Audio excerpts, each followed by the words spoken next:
Hello and welcome to our special edition of our Wednesday Bible Study podcast. This is the Thanksgiving 2025 edition. And I just finished up Philemon, and so it was perfect timing because this is the Wednesday before Thanksgiving. I wasn't even sure if I was going to do a podcast today, as I'm trying to squeeze in all my work so I can take tomorrow off. But Lord's been good. I'm thankful that I was able to do this today and to get all of the other work that I would normally maybe do on Thursday done today as well. So this is going to be a Thanksgiving podcast. I'm calling it Thankful in All Circumstances because of our key verse for this podcast, this Bible study, is First Thessalonians 5:18. Give thanks in all circumstances, for this is the will of God in Christ Jesus for you. It doesn't really say give thanks for everything, but it says in all circumstances. And so, as I was thinking about this yesterday, is when I kind of wrote it all out. I wrote my outline out, and I was thinking of circumstances right now in my life that might take place from time to time that might be annoying or bug me or wish that I didn't have to go through, and how I can learn to be thankful in those circumstances. So the first one, I'm going to actually go. Let's see. I'm going to go to my third one because it really came to a head last night for me. So it'll be my first one for this podcast, and that is vacuuming pet fur. It gets annoying because we have 3 dogs and 2 cats, and we are constantly cleaning up fur and carpet shampooing and getting fur off the furniture. Some of them are really bad shedders. Some of them, one of them at least, doesn't because he doesn't have any hair. But he does other things, if you'll know what I mean, that require maintenance. And so, what can I be thankful for that? And one of the things last night is our German Shepherd, Alexa. She's the one that has probably the most irritable stomach. And she, I don't know, probably about 4:15, decided just to throw up in our bedroom. And you could hear it, waking you up as she's doing her thing. And so it really hit me. I'm like, okay, thankful in all circumstances, including a 4:15 dog vomit. How do you be thankful in these circumstances? So, what I wrote yesterday was some things I can be thankful for, in that that I have the strength to lift a vacuum, or in the case of last night, the strength to lift a vacuum or a carpet shampooer. Thankful for that we have a vacuum cleaner and a carpet shampooer. A lot of people are too weak anymore to lift those things, have health issues, or can't afford one. So, that's something to be thankful for. I'm thankful that I have pets that have lived long lives. So we have our oldest is Sherman, who's 15. Then we have Tozer, our cat, who is 13. And another cat, Casper, who is 12. And then we have Alexa and Winchester, who are 10, almost 11. Alexa will be 11 in January. So, a lot of people don't have animals, pets, that live that long, and so thankful for that. And there's times where I think, oh, carpet. I just would rather have some sort of tiled floor because it's easier to clean up. But I'm thankful for carpet in the winter when my feet, I can go barefoot still on the carpet, right? It's not really cold when you get out of bed. You don't have to wear socks in bed. Now, when we go out to the part of the house that isn't tile, that floor is or that isn't carpet, that floor is cold. And so there's things to be thankful for in those circumstances. Another thing that really is bugging me these days is aches in my shoulders, because I'm on the computer a lot, or typing up sermons and typing up emails, and I do that on my phone too. I feel like my shoulders get achy, and um, uh, I try to do exercises and work them out and keep them strong, but they still get achy. So, what can I be thankful for in those circumstances? Well, I can be thankful that I have a computer to do the work on that I need to do the work on. I can write up my sermons and my podcasts and send out emails and do research, various other things. Do a podcast on as well. I'm thankful for arms. You think about people that don't have. You have joints that ache. Well, what about people that don't have joints? That don't have arms, or who are paralyzed, that can't move their arms. So I should be thankful that I have arms and hands that can type. Even not very good, but I can still plunk out my sermons. I'm not paralyzed. I know they have these text-to-speech things that people do and all that. But, I'm thankful that at this moment in my life, I'm not paralyzed. I have full use of my arms.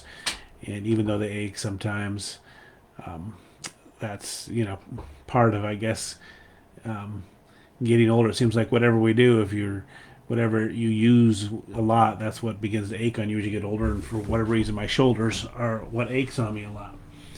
I guess a third thing that sometimes I find annoying and aggravating, and think, how can I thank God for this? And that is the annual car inspections. And not that I mind the inspection so much, it's the fee that you have to pay to get the little sticker to go on your plate. Just had to do that this month for one of our cars, our Volkswagen. And of course, trying to help the boys, my sons, a lot of them have cars. I got to remind them that they got to do it. And sometimes they don't always remember. So, what can I be thankful for in that? Well, one, that I have a car. Lots of people in the world would just love to have a car, but can't or don't. And that I can afford a car. That I can afford the inspection. I'd rather put that money to something more useful, in my opinion, but I understand that, that's just part of living in the world we live in. Render unto Caesar's what is Caesar's, I guess. And as they do an inspection, at least they do check kind of the critical things, making sure that the critical aspects of the vehicle are all working. So I can be thankful for that.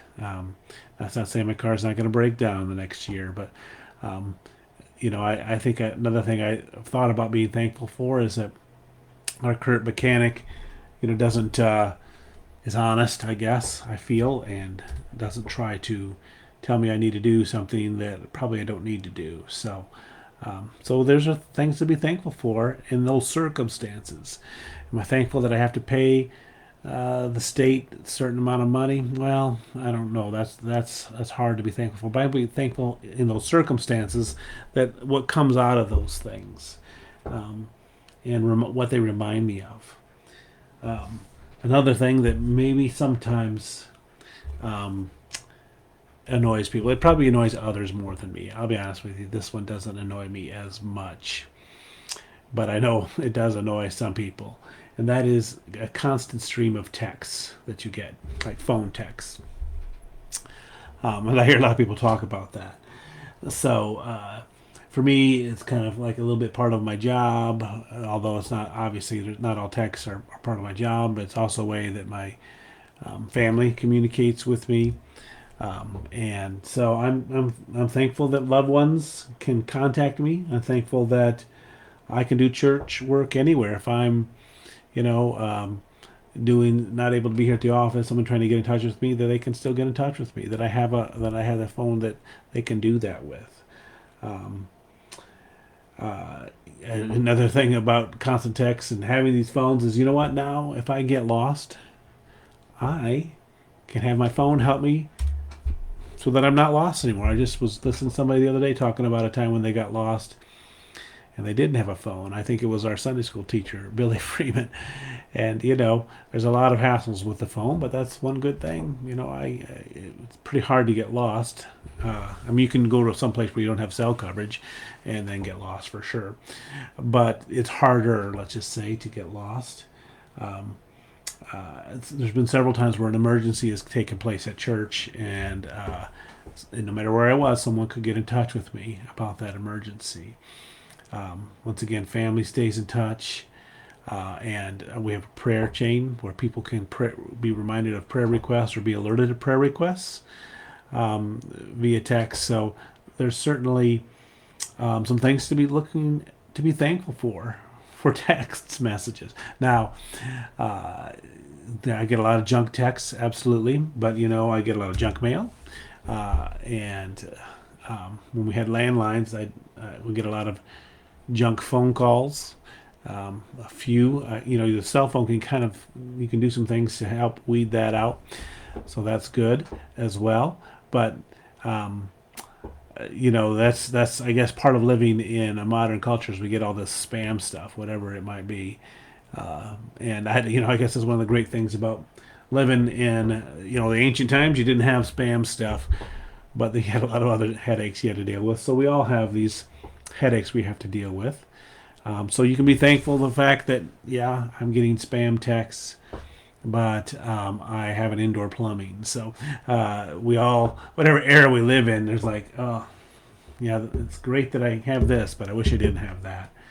So the thankfulness comes of just realizing, hey, how much we do have in modern conveniences. So the last thing is I think about thankful in all circumstances. And this one is probably one of the more difficult ones for me, for sure. And that's when I'm driving and there's so many bad drivers on the road. And maybe it's my perspective that they're bad drivers.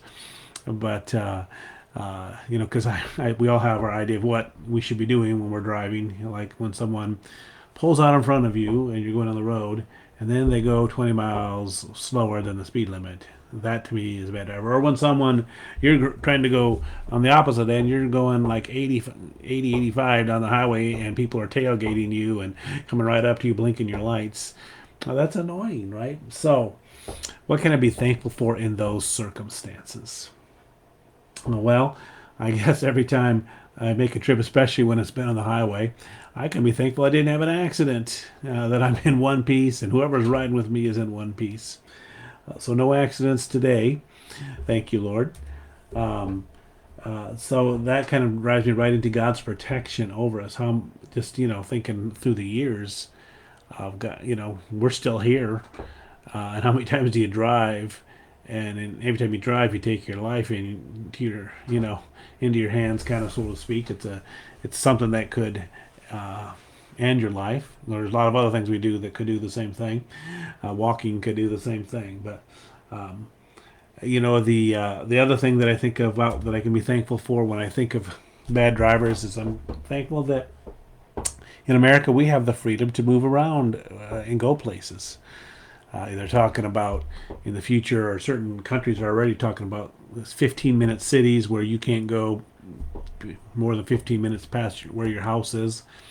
They're talking about social credit scores, so if you do something naughty, like you say you don't like the policies of the mayor or the president or the governor, or even maybe you turned your air conditioning down a little too low, well, then you can't you can't drive your car that day, or you can't ride the bus that day, or you can't they take even money out of your bank account. So we have freedom in our country, for sure, and that's expressed. One of the ways it's expressed is that we can drive. I can get in my car if I'm and drive to California tomorrow. I mean, obviously, other things like my family and my job have things to say about that, but the government isn't going to stop me from driving to California or driving to Seattle. I say drive to Hawaii, but I can't do that. But I could drive to some place or fly to there as well. So we have these freedoms, and sometimes those freedoms means there's some hassles that we have to deal with, like bad drivers. But we have the freedom to move around in this country. And so there's some ideas, I guess, just to think when you're thinking of the things that you're annoyed and like, how do I have a good attitude about this? Am I thankful for the actual things? I'm just thankful for the circumstances that God is with me through those things. I guess the good news is we probably aren't going to have scam texts and bad drivers and dogs running up in the middle of the night when we get to heaven. All those kind of things will be solved. Uh, so that's another thing to be thankful for. All the hassles and bad things and annoyances and aggravations of this earth.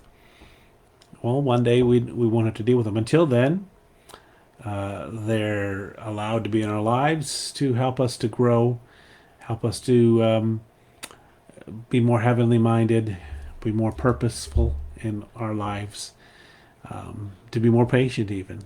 So I just want to wish you all a happy Thanksgiving and trust and hope and pray that you will take time during this holiday to be thankful, to a certain, not just thankful in a generic way, but thankful to God. A lot of people call it Turkey Day or even Friendsgiving, and I'm not saying, oh, you're evil if you do that, but it kind of takes out the word of the meaning of the holy day that we're celebrating. It's one of the Christian holy days of American calendar, and that's to be thankful, and not just thankful in a generic sense to the earth or Mother Nature or the universe or nirvana. But we're thankful to the God, the Creator, and His Son and Savior, Jesus Christ. That's who we're thankful for to.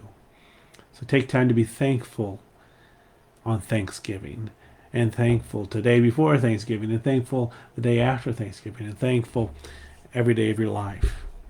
God bless, and we'll, Lord willing, be back here Sunday morning to do a live stream on the first Sunday of Advent. God bless.